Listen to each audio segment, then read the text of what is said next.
Hello po mga kababayan, this is Nancy Bicolana. Dito na naman po tayo, balik tayo. Pag-usapan natin ito mga kababayan. By the way, ito palang live streaming ng ICI ay naudlot po. Dahil pag-aaralan pa daw po yung mga guidelines. Kahit na po ito yung sinabi nila nung 2 days ago po, ang bilis nga po nilang ang bilis nilang bumawi. Tingnan mo, sabi nila noon, we don't have, ito sabi niya, ICI Chairperson Andres Reyes noong October 22, October 24 yata, binawi na rin nila. Sabi niya, we don't have the facility and we don't have the rules or procedures. In spite of no rules allowing us, we will now go on live stream next week once we will be able to have the technical capability with us already. Again, I repeat, inulit pa niya, we will be doing live stream next week. Ito po ay sinabi niya noong October 22, 2025. Pero binawi niya agad. I think 2 days pa lang. Binawi na nila mga kababayan dahil pag-aaralan pa daw po nila ang mga guideline. Tapos, wala ngang hearing muna. I think babalik daw po sila sa November 11 or 12. Kung ano man ang dahilan nila, hindi ko narinig. But anyway, mga kababayan, isa pa. Ito daw pong si Bryce Hernandez, according kay Senator Marcoleta, ay sa Net25 na umayaw na rin po mga kababayan na maging state witness. So, dalawa na sila. Sinabi ko nga noon, ayan, sinimulan ni Diskayang umurong. Siguro may uurong na naman dyan. Ayan na nga, may umurong na naman. Diba? At yung pong sinasabi ni Senator Marcoleta din, na ito daw po, tinatanong kasi yung tungkol sa kay Sergeant Cutesa. Ang sabi niya daw, parang bakit nawawala? Sabi niya kasi, kung ipapatawag pa raw sa Senado, kung darating daw po si Sergeant Cutesa pag ipinatawag. Parang gano'n ang pagkakatanong. Panoorin na lang natin mamaya para siya na ang magsabi. Kasi ang pagkasabi niya ay siguro, kung hindi nila tatakutin, kasi daw po ngayon mga kababayan, meron daw pong 5 million ang naririnig na nakapatong sa ulo niya. Kaya hindi nagpapakita. So, mga kababayan, ang ano talaga po, uulitin natin ito, wala po talaga tayong mahihita dito because nga po ginagawa nila ang lahat ng magagawa nila para po hindi makarating doon talaga sa malaking tao. Kaya nga po ang ginagawa nila, ginugulo po nila ito. Tama naman si Senator Alan Cayetano na parang talagang na lang ito, parang circus na lang eh. Kasi meron din siya sinabi na mas gusto daw niya yung ebidensya. Hindi raw siya naniniwala sa banggit lang ng mga tao, tapos wala pa namang ebidensya. Parang gano'n ang pagkasabi niya. Sino bang naggumagawa nun? Hindi ba si Boyeng? Mga kababayan itong si Boyeng talaga, parang nabubuhay siya, yung kanyang energy ay lumalakas pag siya nasa harapan ng media. Lagi na lang nasa media Mga kababayan, bakit hindi po siya magtrabaho ng tahimik? Bakit kailangan niyang nasa labas palagi? 'Di ba? Sabi nga I think si dating Ombudsman Martires yata ang nagsabi na hindi naman talaga daw niya obligasyon yata na laging nasa media. 'Di ba? Tahimik sila. Ito mga kababayan, panoorin po natin si Senator Marcoleta kasi parang dito pa rin po tayo, huwag tayong maliligaw, huwag tayong paliligaw. Dire-diretso lang po, kailangan po talagang makuha yung mastermind. Ngayon po ay pinapaikot-ikot tayo kung ano-ano na lang ito si Boyeng. Biro mo, mga kababayan, meron tayong massive corruption na dapat ayusin. Si Boyeng gusto niya, tumakbo na naman siya na gusto niyang ipatupad daw po yung order noong 2016 na i-dismiss itong si Senator Joel Villanueva. Ayun, sunog. Sunog na naman si Boyeng.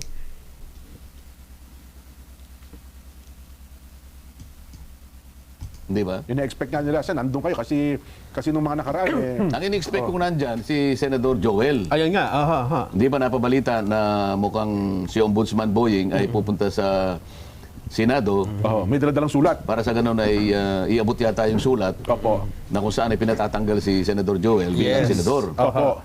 Yan ang nakita ko. So, in-expect ko na si Senador Joel ay nandun. Ay siguro, napansin niya, hindi wala na dapat ipakipagtalo kasi mukhang hindi na ata itutuloy ni Ombudsman Boying ang sulat dahil sa napatunayan na palang na-discover. dismissed na pala Yung kaso. ang kaso 2019 pa, yung kasong kinaharap ni Senador Joel Villanueva. Parang nabigla pa si Ombudsman Boying na na-reverse pala. Kasi Nakakapagtaka naman yan. Bakit? Hindi mo ba tinignan muna bago ka nagpasya Ayun na nga. na gumawa ng isang hakbang para yung hakbang na yun tatanggalin mo ang isang senador. Hindi mo ba pinag-aralang mabuti yun? dapat nga nag-due Hindi naman diligence pa lang siya, di ba? Hindi lang. Ang kasama niya, hindi niya tinanong. Oo, yung tinanong Diba? niya, hindi rin alam ng mga kasama. Malamang po. Eh, ang problema Sen, may nilabas na clearance September 9, 2025 Ombudsman na wala na nung kaso doon, na pending. Ako ang Iba naman yung clearance. Iba yung pinag-uusapan yung kay Senador Joel. Kay Senador Joel, panahon pa ni... Conchita Carpio Morales. Panahon pa ng predecessor ni Martires. Ombudsman Martires. Yes. Opo. 2016 yun, napagkamalan yatang nagkasala si Senador Joel kasi ang pinagbasihan isang communication na parang 10 million nata na Opo. kanyang PIDAP ay pinagamit sa mga Napoles. Yes. Ano? Opo. Ang problema, yung ginamit na... ito, base lang sa mga accounts na nababasa ko. Opo. Letterhead. Yung letterhead na ginamit ay Buhay Party List. Opo. Samantalang si Senador Joel ay Sibak. Sibak. Opo. Sibak. At pagkatapos, yung pirma niya yata doon na nag-endorse nga ng project, kinwestiyon niya sa NBI. Tama po. Napatunayan naman na hindi niya pirma yon. Pineki daw pala. So ito naman kasi 2016 pa yung order ni Ombudsman Morales, Conchita po yan. Conchita Morales. Ano ba? Tama po, Conchita Carpio Morales. Conchita Carpio Morales. Yes po. 2016 pa yon. Yes. Kaso nakapag-motion for reconsideration si Senator Joel. Opo. Hanggang sa mag-retire naman yung isa at napalitan siya ng bagong ombudsman. So 2019, nung mapagpasyahan, na ni-reverse pala yung naunang order ni Conchita Morales. Yes, Conchita opo. Carpio Morales. Ang pinagbasihan nga yung hindi niya pirma yon at mali yung letterhead. Opo. Sa makatwid, napalitan yung desisyon. Yes. Okay, nung makita siguro ganun, hindi na siya tumuloy sa Senado. Hindi ba? Kasi daw, meron pa rin pa sa Meron siya sinasabi. ginawa daw po yung pasikreto Secret decision daw po yun sabi naman ni Ombudsman na Uncle Sam Martires, paano secret nandun nga sana si System.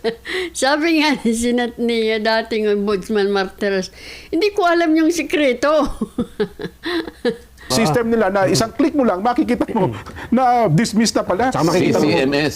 Ayan, yes. opo.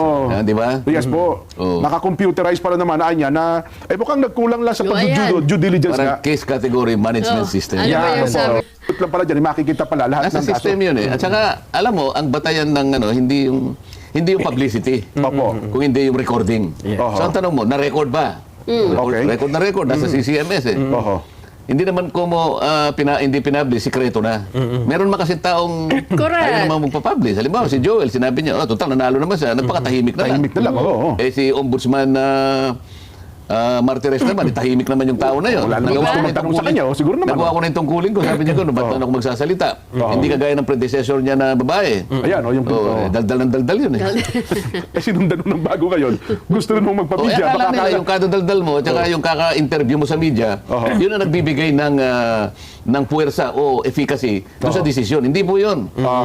Sukat na ang desisyon po ay dumaan sa proseso at na-record ng tama. At tinignan ng record. Pinindot mong ganyan, nandun talaga. Tapos na yun. Walang sikreto doon. Paano kung nandun ako? Nagtalo na naman kami ron. Oo nga po. Kasi tinatanong niya yung kaharap ng media Okay ba? Alam niyo ba na na-dismiss? Yun. Ay, mga batang media at hindi rin po namin alam Kaya requirement po ba yung nalaman ng media? hindi Tama. nga yun nga ang Sana po pangyari. nakalagay yun. Kailangan po ba Ilathala, na-discuss obligado na, bang ilathala yun sa mga pahayagan? kailangan ba naitala sa isang malapad na periodiko ng mga ilang araw? Ganun Hindi ba yun? naman nata requirements yun, ano? Hindi requirement yun. Well, Nelson, alam ko, marami kang gusto itanong dyan sa ombudsman eh. Ay, hindi. Di ba? Kasi may bagong balita dito, Sen, ha? Si Ombudsman Remulla din ang nagsabi nito. Kaya kikita ko lang kanina, ayaw na ni Bryce Hernandez na Ayan. mag-apply ng state witness. Ayaw na. Matras na rin ba? Matras na. Eh, di ba, Nauna yung mga Diskaya, ayaw nauna na yung rin. Diskaya, parang ayaw na nila kasi nag-invoke na sila ng kanilang karapatan. Pero ang sabi dito ni Ombudsman Remulla ay mananatili daw na umano ay cooperative witness pero hindi na bilang state witness. Oho. Anong difference nun, Sen, pagka cooperative o state witness? Pwede tawagin niyo yung ombudsman. Hindi naman ako nagsabi, tatawag ka natin. Kaya Oo nga. Yun ang ano, no? parang Hindi, ang itanong mo dyan, bakit naging ganun ang nag-atrasan. kapasyahan? Bakit Oo. nag-atrasan? Ayun nga ho. Naalala mo yung Diskaya, sila'y sumagot lang naman at sila'y nag-respond lang naman doon sa call ko noon nung ako ay chairman. Opo. Gusto ba niyong makatulong sa Estado na ma-prosecute natin ito? Gusto niyo ba na mapanagot natin yung mastermind? Kumbaga sa isda, yung pinakamalaking isda ang ating mahuli. Yun. Mahirap po kasi ito sapagkat alam niyo, may sakripisyo dito. Maring natatakot kayo. Masasapanganib ang buhay ninyo. Marami kayong magiging kalaban dito. Pero makipagsapalaran kayo kung ang pinag-uusapan ay malalagay din kayo sa alanganin. Opo. Kasi kung ninanais nyo na wag na kayong masama sa criminal prosecution, meron pong binibigay na remedyo ang batas. Oho. Pumayag kayo na maproseso kayo, kung qualified kayo, maging state witness kayo. Sa paraan na yan, natutulungan yung Estado. Kasi kung walang lalabas na whistleblower dyan, Opo, kasi ang labas mo magtuturo. dyan, whistleblower ka eh. Tama po, oo. Sino? Kamukha nung tinesting namin yung 15 contractors na nandun. Yung listahan ng Pangulo yan. di ba? Oo, yung natirang na nandun, may silang 10 eh. Oho. Oh, totoo ba kanya na humihingi ng ganito na 25%? Tinanong lang, hindi po. Lahat sila hindi po eh. Okay, oo. Samantalang alam naman nilang open secret na yun eh. Lahat totoo. naman ng... Totoo po, 25 hanggang 30%. pero lahat sila. Sinabi, hindi po totoo. Okay. So inakala nila yun ang parang para ma-cover up nila yung katotohanan, di ba? Okay, oho. So yung Diskaya, nagsabi, sige po kanya, nagpasya na po kami. Tingnan ko kung talagang totoo. Kailangan makareceive ako ng sulat mula sa inyo na talagang gagawin niya. Maingat tayo eh. Opo. Sumulat sila. O sige kako, gawin ninyo yung dapat ninyong gawin. Oho. Ilahad ninyo yung gusto ninyong ilahad. Nasa sa inyo yan. Opo. O. Ganun na nangyari. Ngayon, nakakala nila ngayon. Hanggang ngayon, sinasabi ng iba na pinoproteksyonan ko daw. Ayun na nga po, ilang ulit yun na sinagot yan, Sen. Para bagang nag-aabogado Ang na kayo. pinoproteksyonan ko dito, Jen, Opo. Nelson, ay yung kapakanan ng Estado. Alalahanin po ninyo, ang kinulimbat po ng mga ito ay pera po ng bayan. Oho. Lahat po Correct. ng buwis ninyo na talagang ibinuwis nyo, pati buhay po ninyo, ibinuwis ninyo para lang makapagbayad kayo ng buwis. Opo. Tama. Tingnan po ninyo yung kinasadlakan nito. Walang kapararakang talagang mahirap na yan. Nabaldas talaga po, nabaldas Isang talaga araw sila. sinabi natin mga halang ang kaluluwa ng mga taong ito. Eh. Opo. Para lang matulungan natin ang Estado na mabawi lahat ang kinamkam na yan at hindi po nila pera yan. Gumamit tayo ng magagamit ng mga taong kagaya ng mga ito na magpapasya kahit na mapasapanganib ang buhay nila. Magturo. Ang naituro, initially, 17 congressmen. Diba? Yan na. Hindi ba nila naintindihan yun? Sino ba ang nagturo pa ng iba? Wala na. Opo. Yung mag-asawang Diskaya lang. Ang kapalit lang nun, yung inihingi nilang maproteksyonan sila, karapat-dapat naman dahil sa Kaya nga po, para pinag-iinitan nila sa Diskaya. Diba? Pinag-iinitan nila. Siya lang po ang nagsabi niyan. So, kung talaga pong gusto nilang mahanap talaga, kung talagang diretso po sila, talagang tunay po sila sa sinasabi nila, at hindi po nila tayo niloloko, sana tuntunin niya yung mga sinabi. O tingnan mo si Senator Lacson, nasaan na yung 67 mo, Senator Lacson? Hanggang ngayon nag-iintay pa kami. Ang hilig mo kasi para ka rin naman si Remulla, babanat ka eh. Diba? Sana, naghihintay pa rin kami. Senator Lacson, magiging Blue Ribbon na chairperson ka na naman dyan. Diba? mapapasanganib ang buhay nila eh. Totoo. Di ba maintindihan yun? At palagi nilang sinasabi, hindi po. Hindi ko sila pinoproteksyonan. Nasabi lang nila kasi, nang dahil na nakipagtalo ako na bago sila maproseso, ay kailangan muna nilang isole ang kanilang Yun na ikinulimbat. nga po, oo. Magtatalo na tayo talaga dyan. Ayaw nyo talagang ilagay sila sa state witness protection. Hinahanapan sila nung requirement Hinahanapan nyo daw. sila ng requirement na wala naman sa batas. So, Oo. ibig sabihin yan, hindi kayo tapat. Ayun. Hindi kayo tapat, hindi nyo gusto talaga na mahuli yung pinaka-mastermind. Ang problema kasi dito, Sen, na-project sa tingin ng tao na ang Diskaya, parang sila ang pinaka-guilty, parang lumilitaw na sila ang mastermind eh. Tapos ang dating, gagawin natin silang state witness. Ganun ang paraan Yeah. nila kasi. Na-project ko, Sen, eh. Para palabuin ito eh. Oo. Wala akong sinabi na hindi magbabayad ang may kasalanan. Wala akong Opo. sinabing ganun. Ang pinag-uusapan lang, gagamitin ko muna kayo para sa ganun, matukoy natin ang pinakamalaking isda. Oo. Matukoy natin kung sino yung mastermind. Oo. Yun ang aking plano. Oo. So, kailangan mo silang ilagay sa protection program. Ngayon, pag natapos na ang lahat ng ito at napagpasyahan naman ng korte, kahit kayong mga Diskaya ay meron kayong pananagutang sibil, Opo. at sinabihan kayo na ito ibalik nyo sa gobyerno, yun ang panahon na ibalik ninyo. Aha. Ang dapat ninyong ibalik. Pero hindi daw ba, siyempre, pagpapakita naman ng gesture, Sen, kahit pa paano niya, siguro baka pwedeng magpakita magpaunang bayad man lamang sila. Nandun na ako eh, Oo. pero wala nga sa requirement na batas eh. Ngayon, pag ipagpalagay na natin ganun ang ginagawa mo, Oo. baka mag-wrap ka pa eh. Kasi wala nga sa batas eh. Oo. Magkano ba ang ibabayad niya? Correct. Sinabi mo ba sa kanya kung anong dapat nang ibayad niya? Kanino ibibigay? Kanino ibibigay? Baka mamaya, ang sinabi mo, magbalik ka ng ganito, pero yung kalahati sa akin mo ibigay. Yun ang sinasabi ko. Yun ang nakakatakot doon eh. Yun na nga, Dahil oo. wala sa batas, pipilitin mo lamang, mangungurap ka dyan. Ayun, ayun. Kung sinasabi ko na naman to, wala akong kinakampihan. Oo. Ang tanging layunin ko lang, talagang mahanap ko, matukoy ko, mahuli ko, yung pinaka-mastermind. Oo. Sila ayaw nila eh. Ang napapansin namin dito, Sen, pag kami ay nagturo ng mga mastermind, sila yung inuusig. Sila yung inuusig. Correct, Hindi, di ba? Gutesa. Ayan. Oo, ang classic dito si Gutesa. Opo. Isipin Ayan. mo ha. Si Gutesa, sa pangkaraniwang testigo, kung halimbawa, Nelson, ikaw ay judge. Opo. Ikaw naman, Nelson, ikaw naman, Jen, ay prosecutor. Yan, oo. Dahil pareho kayong abogado. Oo. Alam na alam ninyo kung ano yung kung sino yung credible na testigo eh. Yes po naman. Lalo na sa isang judge ha. Kasi nakalagay sa ating batas na pang-ebidensya, yung law and evidence.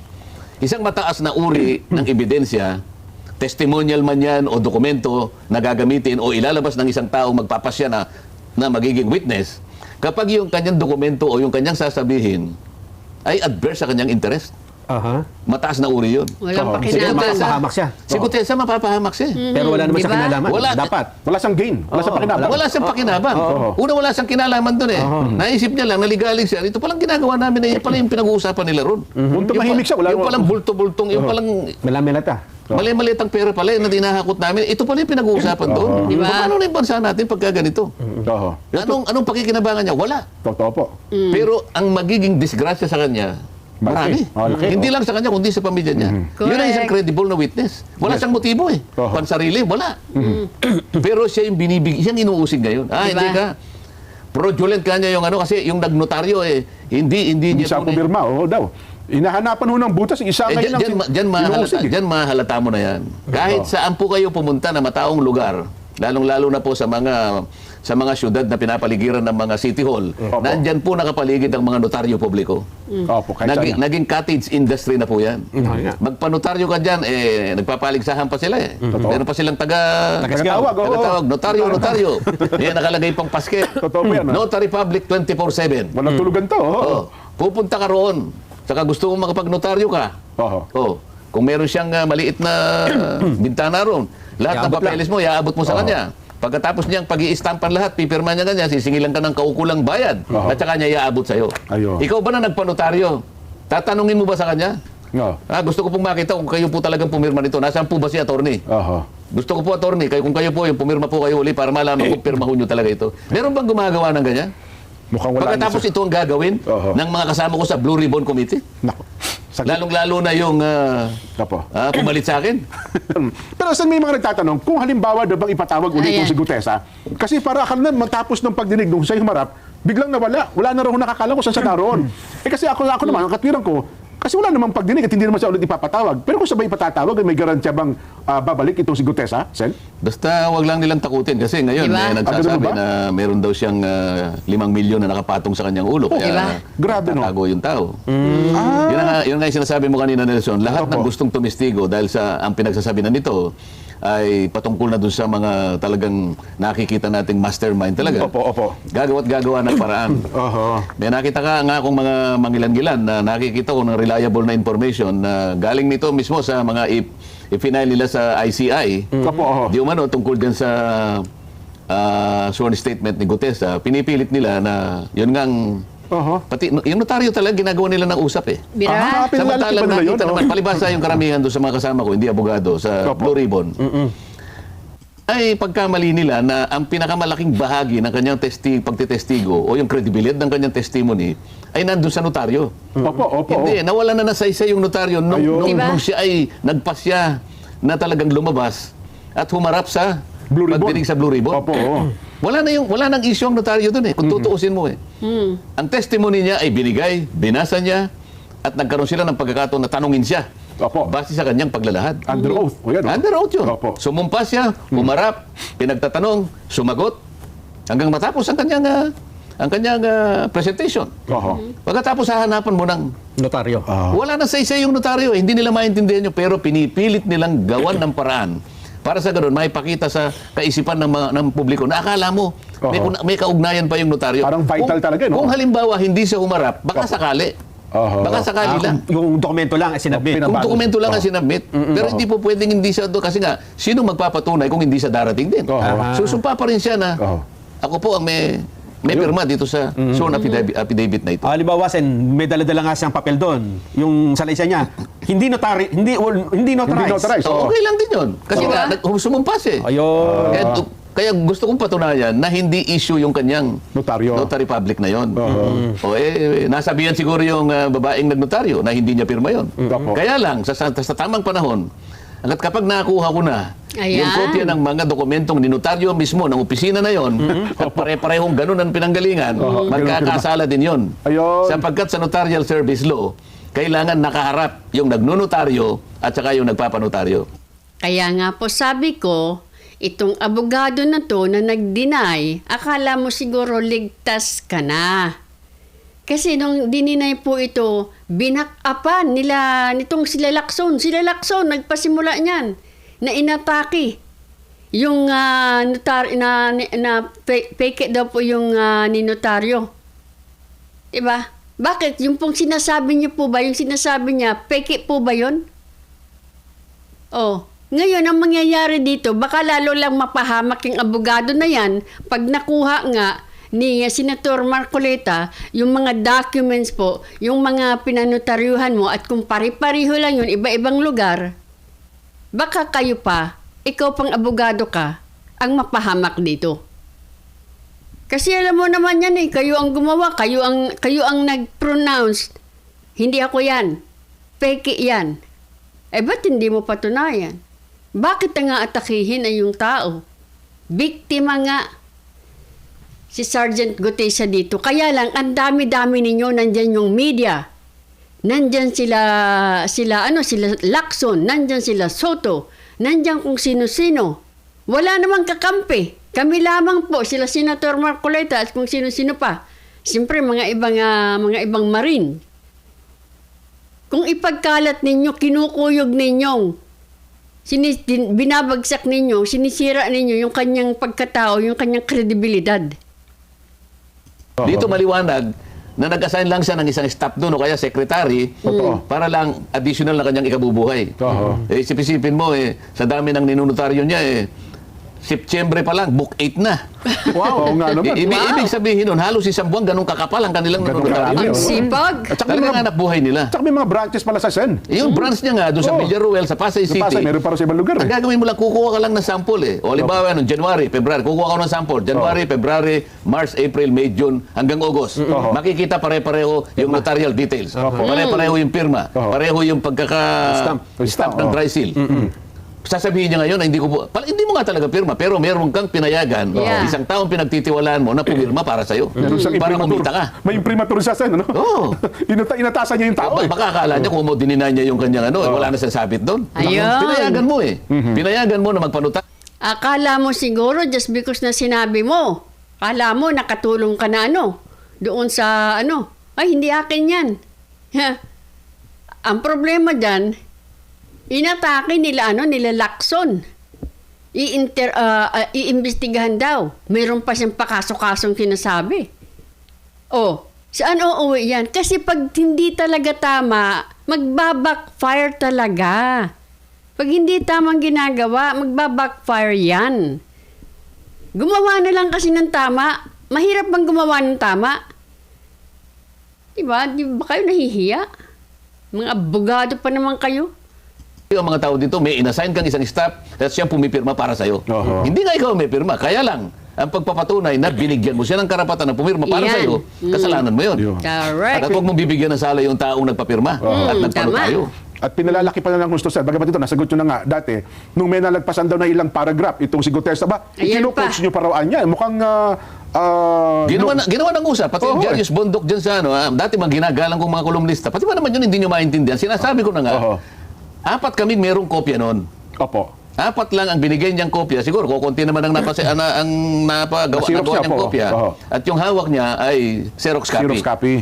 So, yung chairman ng Blue Ribbon, Senator Ping, Senate President Lacson, Soto, opo. katabi ko doon ng panahon na yun ay si Senator Win, Opo. at ako. Habang binabasa niya yung kanyang deklarasyon, yung kanyang paglalahad, sinusundan namin. Opo. Sinusundan namin kasi gusto ko yung actual recording. Naku, kung ano-anong pinagsasabi ron. Oho. Na meron daw kasi siya sinasabing box at sinabi ko raw maliit. Wala ko sinabing ganun eh. Sabi ko, basahin mo, huwag kang nagmamadali, basahin mo, may nalalaktawan kang isang linya yan. Dalawa, isang linya. Oho. O di sana, kung mali yung aking ginawa na yun, di sana sinabihan ako ni Senator Ping o kaya ni Senador tama naman nasusundan namin eh. Oho. E di sana sinabi niya, ano sinasabi mong nalalaktawan? Binabasa na, wala siyang pare-parehas tayo ng nalalaktawan. kopya, May nagsalita ba isa sa kanila? Wala. Oo. Alam din nila may nalalaktawan siya eh. Yung palang hawak niyang kopya, sir, na Xerox copy, wala talaga doon sa original eh. Putol pala. po eh kanya. Kaya binigay ko na yung kopya ko para yun ang basahin niya. Oho. Sa kanya rin galing yun eh, hindi naman sa akin eh. Ang dating Alam mo po, mga kababayan, ang problema dito, nung inaatake na po si Senator Marcolita tungkol dito sa sinasabing nagko-coach daw po si Senator Marcolita, hindi ko po naringgan si Lacson, si Soto, sino man, para sabihin, oh hindi yan, nandun kami, nakita namin. Wala doong laktaw-laktaw o wala doong coach-coach, nandun kami, walang coach. Nakita ninyo, pinabayaan po nila. Pinabayaan po nilang dikwatin or i-twist yung mga narinig. Samantalang tayong ordinaryong mamamayan, napakaliwanag po. Hindi naman po mahirap yung sinabi niya. Hindi naman po ginamitan tayo ng language na hindi natin naiintindihan. Alala ko pa, na sinabi nga niya, huwag kang magmamadali. Mayroon ka nalaktawan kasi nga wala nga putol. So ang ginawa nila, wag nilang sabihin hindi nila naintindihan. Naintindihan po nila yan. Kaya lang, sinadya nilang i-twist yan in favor of their bosses. Yung mga boss nila. Nakita ninyong ipagtanggol man lang siya ni Lacson, ni Soto. Dahil alam nila ang nakikita nila. Alam nila yun. Pero wala. Why?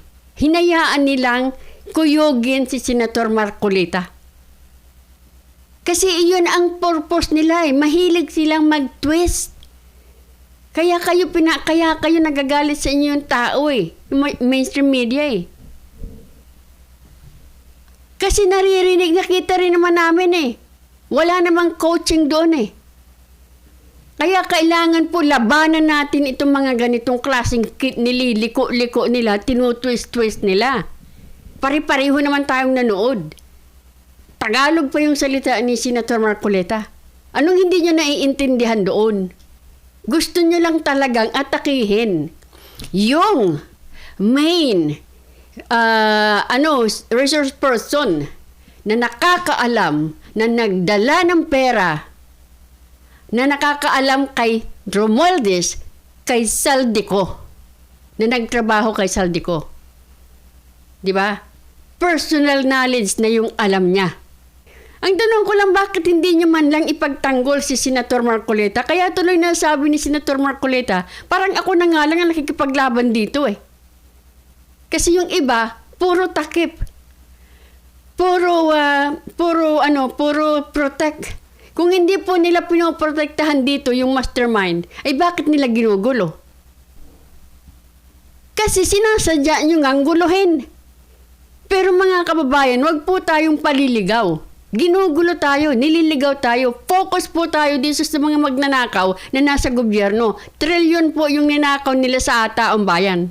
Parang kino-coach nyo, binalalaktawan kayo, mukhang hindi ito yung kasama sa script. Parang ganun Kaya ang ako dating. sinasabi na kung Opo. sino man yung tao na gustong tumulong sa Estado para papanagutin ang mga Ginigipit. mastermind, Opo. sila ang inuusig. Opo. Isip-isipin mo na sabihin ko na kinausap ko yung tao na yon dahil nagpasya siya na kausapin ako eh. Opo. Ayoko nga dahil may session kami, sabi ko nga. So sa madaling panahon, pinuntahan ko kung talagang meron nga siyang hawak. Aba, nalaman ko ngayon na meron daw nagpapunta na ron, kinuha CCTV, kung talagang ako'y pumunta ron o ganyan-ganyan. Opo. O sabi ko, okay Biro lang. mo. At makikita ninyo kung anong oras akong pumunta at anong oras akong umalis. Ayun, Oh. oho. Ala, Tingnan natin. So parang yun, pati sisilipin At nila. pati yung sisilipin. biro mo mga kababayan, may pinapunta pala doon sa pinuntuhan ni Senator Marcoleta para malaman kung totoong talaga nagpunta doon si Senator Marcoleta. Titingnan nila yung CCTV. Biro mo, hanggang doon, kita tong mga tao na to. Yun ang titingnan ninyo aksayin ninyo ng panahon. Yung kung totoo nga nagpunta si Senator Marcoleta doon sa kanilang tagpuan nila, nila Gutesa. Kinuha daw yung CCTV. Biro mo yan, mga kababayan. So bakit po yung magsasabi lamang, yung gusto lamang makita ng ang totoo, yun talaga ang inaatake nyo. Yun ang iniimbestigahan ninyo. Imbestigahan ninyo yung tumanggap ng 46 na malita na punong-puno ng pera. Na 48 milyon ang bawat malita. Yung pong imbestigahan ninyo. At yung trilyon na nawala, hindi yung CCTV kung totoo bang nagpunta si Senator Marcoleta o hindi. Kita nyo na yan? Niloloko talaga, ginagago, pinapacify lang tayo nitong mga maliliit na tao na kuno kakasuhan nila. We want the mastermind. Kung walang mastermind, walang mangyayari sa baba. Bihira naman kayo. Sapagkat lahat na lang ng gagawa ng paraan para sa ganun mapanagot natin ang mga tao. Kasi nga ayaw nila eh. Oho. Correct. Ang aking pagkakaalam dito, ayaw nila na matuntun talaga kung sino yung mastermind. Ayaw. Kaya ganitong ginagawa nila. Correct. Ako naman, ang kagustuhan ko, mapanagot natin, maibalik ang kinamkam, ang ninakaw na pera ng bayan. Yun ang kagustuhan ko eh. Opo. Mhm. So, ako na lang yata yung lumalaban ng ganun eh. Sila Diba? lahat, parang ang gusto nila, ako pa ngayon ang pinasasama. Yun na nga. Parang ayaw nila matamaan kung sino yung... Halatang-halata mo naman ngayon, di ba? Oho. Oo. Nako. Pero doon sa, balikan ko yung punto na, so, tsaka doon sa Diskaya. Well, hindi naman yan, sabi natin, hindi restitution. Diba? Gaya ngayon, yung mga sasakyan natin ng Diskaya, ipasusubasta na. Eh, kinuha naman nilang lahat, di ba? Opo, opo. O, ano diba? bang gusto nila ron? Hindi mo na pinakikilaman yun. Bahala na sila doon. Oo. Basta tao ang minimaintain kong palagi. Kaya ko lang sila kinasangkapan para lang matugis natin, para matukoy natin, maipalitaw natin, mapanagot natin sino talagang utak dito, sino ang ugat ng lahat ng ito. Ngayon, kung ayaw pa niyong maniwala at kayo na gusto pang palitawin yung kaibayo, kabaligtaran na to, Opo. ang gusto niyo talaga, ang mahuli niyo puro sapsap na lang. Ayun na nga. O kaya palang kanilang mga pinagdidemanda ngayon, puro mga kawani lang ng DPWS. DPWS. Wala silang nip-nisang politiko na dinimanda. Wala. Oho. Ayaw nila yun. Ako. Teka lang, doon sa... Wala ba lang, ano ba? Wala ho bang offer ng mga Diskaya? Sen, pakisabi mo nga sa kanila, magbibigay na lang kami kahit 1 bilyon para lang matuloy na lang itong pagharap namin sa Senado kaya pagiging state witness. Wala ba silang offer na ganun man lamang sa... Hindi ko na katungkulan yun. Basta naiharap ko sila, Opo. inayawan sila sapagkat ayaw nga nilang matukoy yung ano, bahala na sila. Oho. Ngayon, kung may paraan sila na matukoy talaga yung mastermind, Opo. sa akin palagay, hindi naman nila gagawin. Opo. Kasi lahat ng tumitestigo para matukoy lahat yun, ay Diba? kanilang ginigipit. O, kanilang ginigisa, kanilang pinag-uusig. Eh, talaga wala silang hangarin na makita yung totoo. Ang Sir- hangarin nila ay mapagtakpan kung sino man ang may utak dyan. Diba? Sen, meron isang